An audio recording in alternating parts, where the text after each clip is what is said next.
Antes de que veas el solucionario, contarte que estoy abriendo un curso de biología exclusivo para postular a medicina humana en San Marcos. El curso va a desarrollar todo el temario del prospecto del examen especial para el 2025 en 20 clases, 2 por semana, teoría y resolución de preguntas y exámenes pasados. Todas las clases se van a grabar y como adicional habrán simulacros presenciales. Además de orientación en lo que más sufren todos, los trámites de inscripción al examen especial. Cómo hacer una correcta convalidación de cursos, cómo sé en qué ciclo me van a poner, el creditaje, malla curricular, etc. Y encima habrá un seguimiento personalizado que va a constar de lo siguiente. Vas a tener comunicación directa por WhatsApp conmigo para cualquier duda que tengas sobre biología. Te voy a elaborar un horario de estudios. Sé que hay personas que esta es su segunda carrera, que trabajan 24/7, que no saben cómo organizarse. Ya, yo te voy a decir cómo aprovechar el poco tiempo libre que tienes enfocándote en solo los temas y subtemas más rentables. Y no solo de biología, que es el curso más importante para Medi, sino también de química, física, lenguaje, etc. Yo ya postulé, ingresé por esta modalidad, así que sé que es lo único que tienes que priorizar. Y todo esto mediante un sistema de Active Recall, estudio activo y repetición espaciada. Para eso vas a tener tutores que son amigos míos, cachimbos de medicina por el examen especial, con los que estamos fundando este proyecto. Además te voy a regalar todo el material que necesitas para los otros 6 cursos. Clases grabadas, diapositivas, banco de preguntas, lecturas de química, física, lenguaje, RM, RB y psicología. Para que así ya no tengas que estar gastando en un profesor de cada curso, sino que tengas por un solo pago toda tu preparación completa y personalizada para el examen de medicina humana en San Marcos. Además, una vez ingreses, tendrás el plus de tenerme como hermano mayor. Te voy a llevar de la mano diciéndote qué trámite seguir, cómo sobrevivir los primeros ciclos en San Marcos. Vas a tener la oportunidad de rotar en emergencias de hospitales grandes del país, cosa que ganas cancha en la carrera desde tus primeros años. Entonces, no va a quedar solo en un curso de biología, sino que ya vas a tener un mentor en la carrera. El precio de preventa hasta el 31 de diciembre es un solo pago por adelantado de 250 soles la modalidad premium, que es la que incluye el seguimiento personalizado y material de los otros 6 cursos, y 200 soles la modalidad básica, que serían las clases en vivo con sus respectivas grabaciones y orientación en los trámites, más no el seguimiento personalizado. Si tienes dudas sobre cómo son mis clases, puedes revisar los videos de mi canal de YouTube, donde verás el formato de diapositivas que me gusta hacer. Me puedes escribir al 987-964-296 para más información e inicio de clases 2 de enero del 2025. Y ojo que si ya has sido mi cliente en cualquiera de los otros cursos de fisiopato, semiología, etc., el precio es de 150 soles. Ahora sí, damos paso al solucionario y ojo que he resuelto todo de manera concisa y directa, suponiendo que ya tienes una buena base en biología. Y me he basado en el libro de la Presa Marcos, lo cual hago énfasis durante todo el video, que es de donde se basan las preguntas para traslado y graduados. Primera pregunta, semana 18 de la Presa Marcos, tema conservación de los recursos naturales. Dice, el proceso mediante el cual el oxígeno se reduce por el crecimiento abundante de microorganismos debido al aumento excesivo de nutrientes en los sistemas acuáticos se llama, y la clave es eutrofización. ¿Qué es la eutrofización?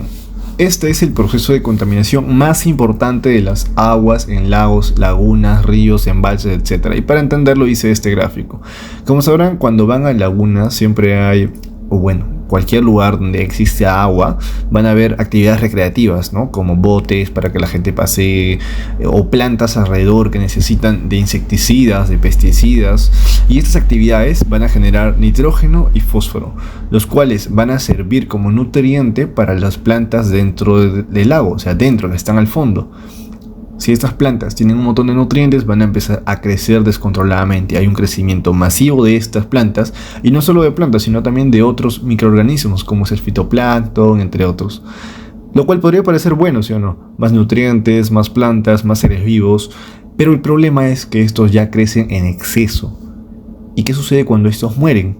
Pues que todo se pudre, deja un olor nauseabundo o altera el pH, genera gases tóxicos y por ende se consume y disminuye el oxígeno. Y por otra vía, aumenta la turbidez del agua, disminuye la penetrancia solar, mueren más plantas del fondo porque no le llega sol y hay menos oxígeno. Si hay menos oxígeno, el ecosistema deja de ser apto para la mayoría de los seres vivos. Si no hay peces, estos se mueren y empeora todo el círculo vicioso. Y esto deja una imagen como la de la izquierda. Y acá es imposible que puedas volver a subirte a ese bote o meterte a nadar, ¿sí o no? Por eso es de que impacta en estas actividades recreativas y también en las actividades económicas. Entonces, a todo ese proceso en el cual el oxígeno se ha reducido por un crecimiento abundante de microorganismos debido al aumento excesivo de nutrientes en los sistemas acuáticos, se llama eutrofización. Segundo tema, semana 11, genética. Acá lo único que tenías que saber era la segunda ley de Mendel, también llamada como ley de la segregación independiente o principio de la recombinación independiente, la cual literalmente en el libro de la PRE dice: al cruzar dos individuos que difieren en dos o más caracteres, estos se transmiten como si estuvieran aislados unos de otros, de tal manera que en la segunda generación los genes se recombinan en todas las formas posibles. Un copy y pega del libro de la PRE. Esto, en palabras sencillas, quiere decir que al cruzar una planta con dos genotipos homocigoto dominante, por ejemplo, amarillo AA y liso BB, con una planta de dos genotipos homocigoto recesivos, como es el verde en A minúscula y rugoso el B minúscula, pues que en la F1, o sea en la filial 1, todos van a salir heterocigotos. Luego vas a combinar estos heterocigotos y ya sale el famoso cuadradito del 4x4, ¿no? Con los distintos genotipos.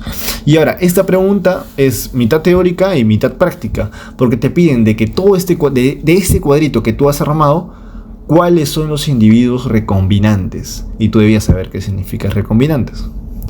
Estos son los que difieren genotípicamente de su progenie.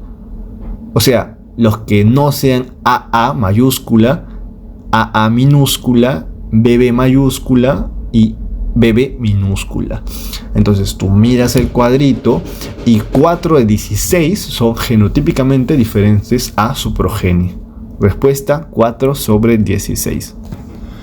Y acá te dejaré otra forma de resolver esto sin hacer ese cuadro, que es en verdad lo que te va a servir para otras preguntas, porque en pleno examen de admisión hacer este cuadro es poco práctico y quita tiempo. Así que te dejo este otro método. Tienes que cruzar dos heterocigotos, ¿sí o no? Ya, la planta 1 será de amarillo y la planta 2 de verde. Vas a separarlo por genotipos y multiplicas color con color y forma con forma.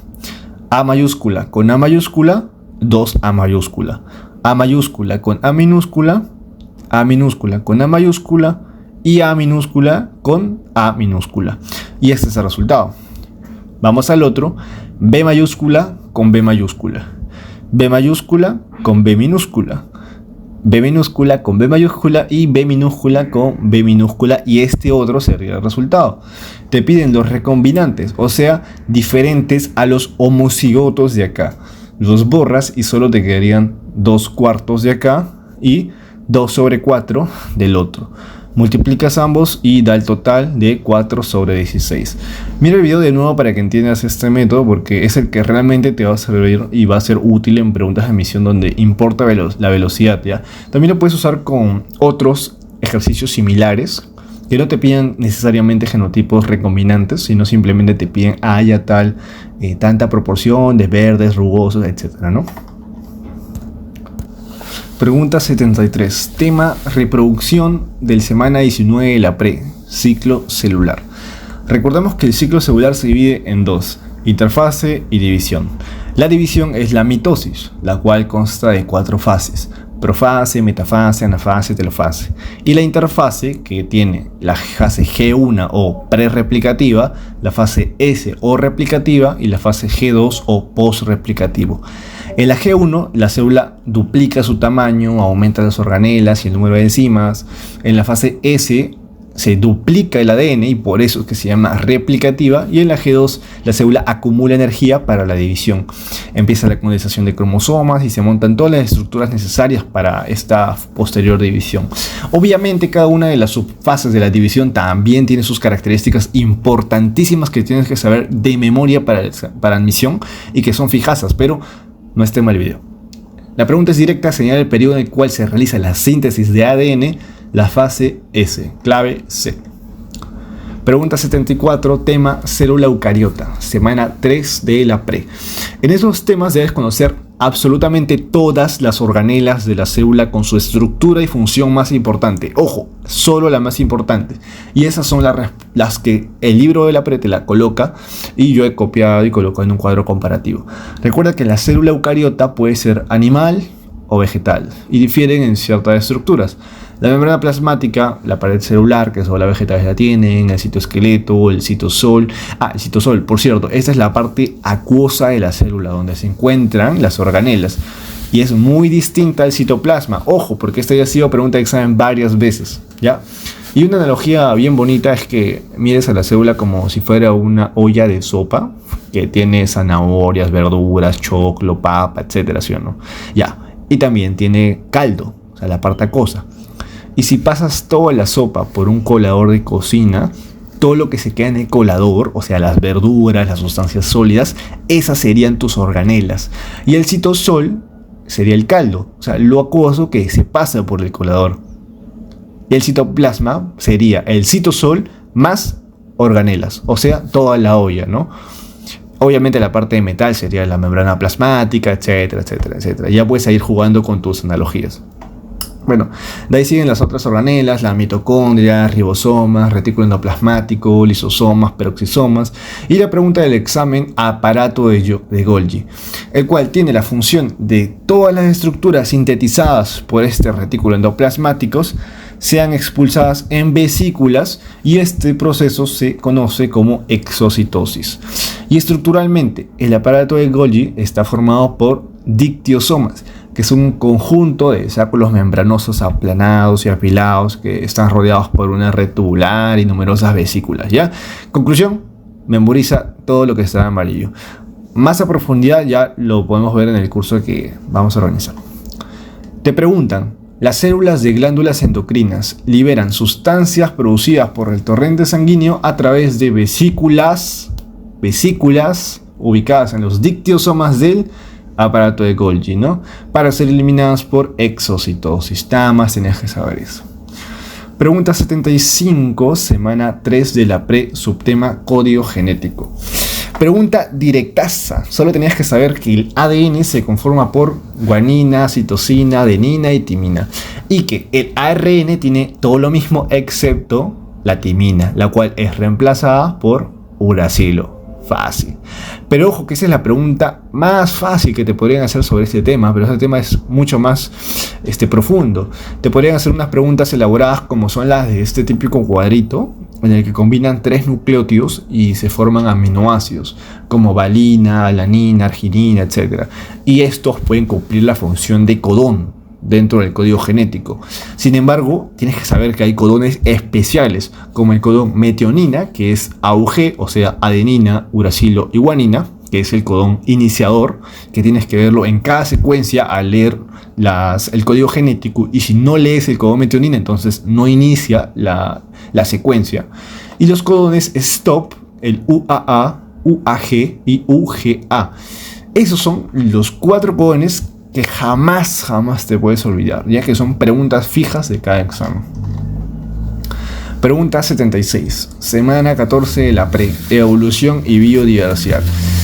Como sabrás, hay 4 teorías importantísimas. La de Lamarck, que es la hipótesis del uso y desuso de las partes, que sustenta que los órganos que se usan más se desarrollan más que aquellos que no se usaban. El típico ejemplo son las jirafas, que tenían cuellos cortos en el pasado, y como las hojas de los árboles estaban a muy grande altura, entonces tenían la necesidad de usar constantemente su cuello para alimentarse, y si no hacían eso se morían. Entonces así es que se desarrolló el cuello de las jirafas, se estiró. La teoría de Darwin, la selección natural, la supervivencia del más fuerte. El ejemplo que da la pre es: en la isla de Galápagos habían 2 tipos de aves, las de pico delgado y largo, que eran ideal para cazar insectos, y las de pico grueso y grandes, ideal para romper semillas duras. ¿Qué sucedía? Que cuando habían épocas de sequía, desaparecían absolutamente todos los insectos. Así que los pinzones de pico grueso y grandes, para sobrevivir a base de semillas, y no de insectos, eran los que sobrevivían, permanecían y se reproducían, y así en futuras generaciones solo quedaban los pinzones de pico grueso y delgado, ¿no? En cambio, los pinzones de pico delgado y largo eran los que fallecían porque no podían cazar insectos y tal, ¿no? Sobrevivencia del más fuerte. Ojo que este es un ejemplo de tantos que te pueden dar, ¿eh? Ahí cuando tú empiezas a banquear, vas a ver de que te van a colocar un grupo de científicos está investigando una rara especie de serpientes, ¿no? El grupo A de esta solo puede sobrevivir a altas temperaturas, pero el grupo B de serpientes puede sobrevivir a altas temperaturas y también a temperaturas de frío extremo.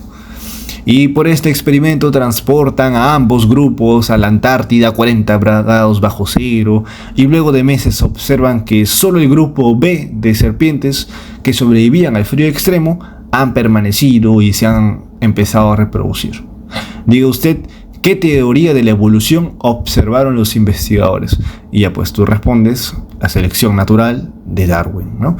Y así van a venir las preguntas de admisión, sencillas, pero tú tienes que ganar esa habilidad desarrollando un montón de preguntas para reconocer qué tema te están preguntando, ¿no?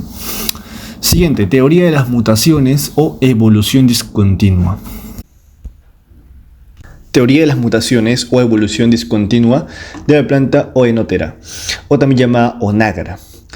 De Bryce notó que en su cultivo de planta onágara aparecían de repente plantas con características diferentes a las de los progenitores, como cambios en el color de las flores y en la forma de las hojas. Entonces propuso que estos cambios no eran simplemente variaciones menores, sino que eran el resultado de mutaciones genéticas. O sea, ya no intervenía el uso y desuso de los órganos ni la selección natural, únicamente genes. En cambio, Dobzhansky afirmó que la evolución era selección natural de Darwin más la recombinación genética. Por eso se le llamó neodarwinismo. Entonces, si te preguntan, en especies carnívoras, el ciego es muy pequeño comparado con el de los herbívoros, debido a que los segundos emplean este órgano para fermentar los vegetales que son parte de su dieta. Según la teoría de Lamarck, esto indicaría que el ciego estaría en un proceso de involución, dada la poca funcionalidad que este órgano tiene en los carnívoros, ¿no? Clave C. Pregunta 77. Tema de respiración celular. Pregunta directa. En el curso de una exploración se estudia el fondo de un cuerpo de agua. Luego del análisis bioquímico respectivo, se descubre que existe gran actividad de diferentes microorganismos que tienen en común usar aceptores de electrones diferentes al oxígeno. De ello se puede afirmar que los microorganismos del cuerpo de agua son... Y para esto recuerda que la respiración celular hay 5 tipos de formas. La aeróbica, cuando el aceptor de hidrógenos y electrones es el oxígeno, por eso es aeróbica. La anaeróbica, cuando el aceptor de hidrógenos y electrones es una sustancia diferente al oxígeno.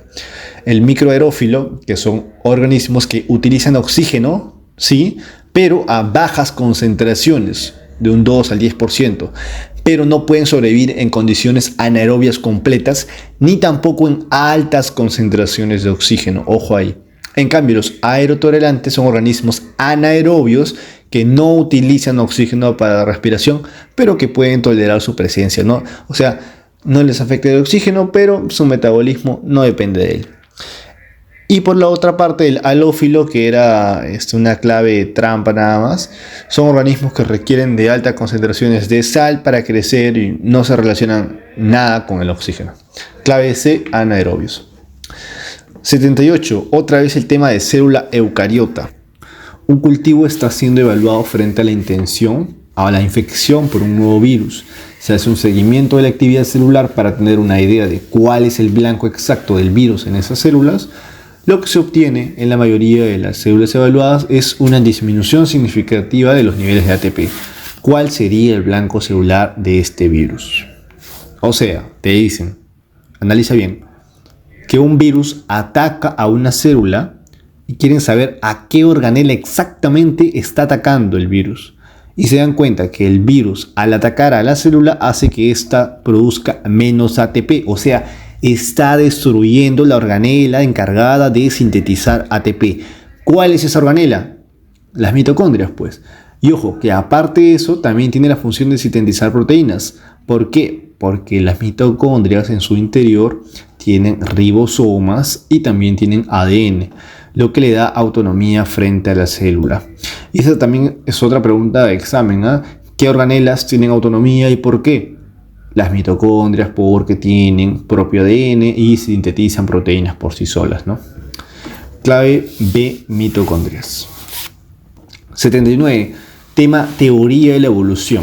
La pregunta nos dice: los últimos descubrimientos antropológicos indican que han existido cambios en el cuerpo de los individuos desde los géneros Sahelanthropus, Orrorin y Australopithecus.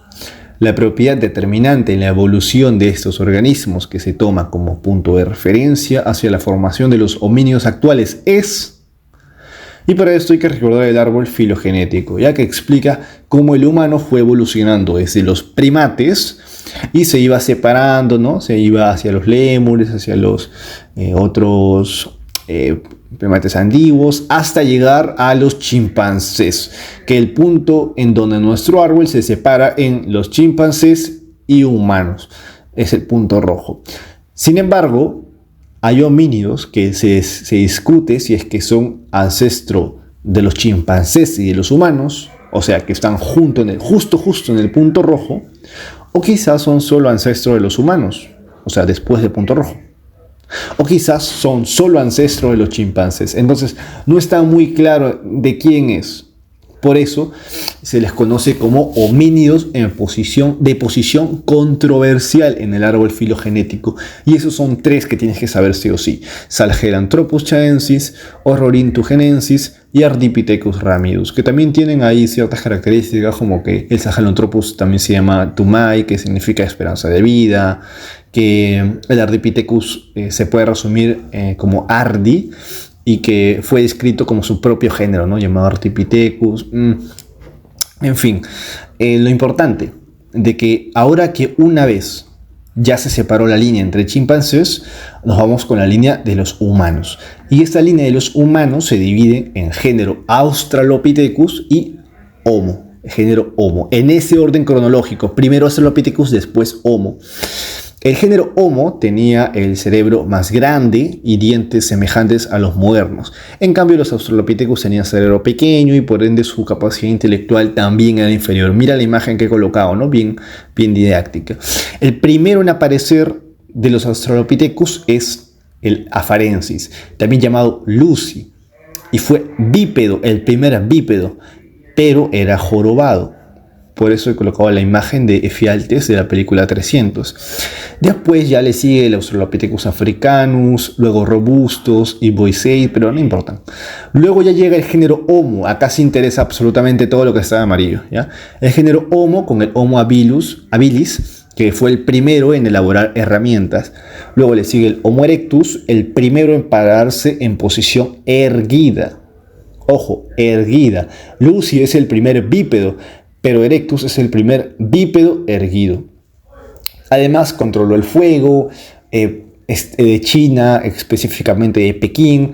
También estuvo en Indonesia, en Java. Está el niño de Turkana de Kenia. Y realizaba ya herramientas de piedra, hachas de piedra. Por eso se le conoció como industria hachelense. Menos importante, ¿no? Después le sigue el Homo sapiens neanderthalensis, que ya vivía en cuevas, enterraba a sus muertos, se hacía preguntas de examen a cada rato, y ya también usaba herramientas de piedras sencillas, a lo que se le conoce como la industria musteriense, y usaba ropa hecha por pieles de animales, por las bajas temperaturas que había. Y por último, el Homo sapiens sapiens, el hombre moderno, el hombre más actual, o sea, nosotros, que ya eran cazadores recolectores, sus herramientas eran más sofisticadas, por eso se le conoce como el Paleolítico superior. Destaca el hombre de Cromañón, y estos representaban su día a día, los animales que cazaban en sus cuevas, el arte rupestre. Estas también son preguntas de examen, todo lo que está amarillo, ¿ya? Entonces nos volvemos a la pregunta. Te dicen: los últimos descubrimientos antropológicos indican que han existido cambios en el cuerpo de los individuos desde los géneros Sahelanthropus, Orrorin y Australopithecus. La propiedad determinante en la evolución de estos organismos, que se toma como punto de referencia hacia los homínidos actuales, es, o sea, ¿Qué es lo que diferencia a Sahelanthropus, Orrorin y Australopithecus de los homínidos actuales? O sea, el género Homo, nosotros somos los actuales, ¿no? ¿Y qué lo diferencia? Te dije, mira la imagen, el cerebro más grande, ¿no? Que tengamos una mayor capacidad intelectual. Esa sería la respuesta. Clave B. Ahora, he visto otros solucionarios, bueno, en realidad solo uno, en el cual dan como respuesta bipedismo. Y claro, si leo lo que el libro de la PRE dice, ¿no? Te lo voy a colocar. Australopithecus afarensis vivió hace bla, bla, bla, bla, bla. Sin embargo, una característica que los separa de primates primitivos era que ella era bípeda. Sí, está bien, era bípeda. Entonces sería respuesta lo que separa a los Australopithecus de los Homo, el bipedismo, sí. Ya, pero lee el enunciado de nuestra pregunta. Dice Sahelanthropus, Orrorin y Australopithecus. La propiedad determinante de la evolución de estos organismos, o sea, de esos tres, incluido Australopithecus, hacia la formación de homínidos actuales. O sea, no está considerando a Australopithecus como un homínido actual. Lo está botando, lo está encerrando en ese grupo de homínidos antiguos.